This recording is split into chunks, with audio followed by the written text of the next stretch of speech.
নমস্কার বন্ধুরা, সীমা রান্নাঘর। আমি আজকে করব পুঁই শাকের বিটুলি ভাজা। পুঁই শাকের বিটুলি নিলাম, শাকের বিটুলি কেটে ধুয়ে নিলাম। আলু নিলাম, আলু কেটে ধুয়ে নিলাম।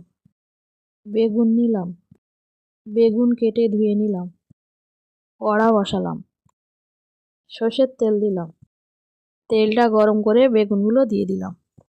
লবণ দিলাম, হলুদ দিলাম। বেগুনগুলো ভেজে নিলাম, বেগুনগুলো তুলে নিলাম। শুকনো লঙ্কা কেটে দিলাম, পাঁচফোড়ন দিলাম। কেটে রাখা আলুগুলো দিয়ে দিলাম। আলুটা ভেজে নিলাম।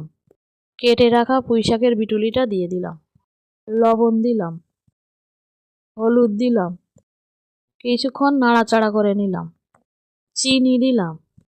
পুঁই শাকের বিটুলিটা ভেজে নিলাম, নামিয়ে দিলাম।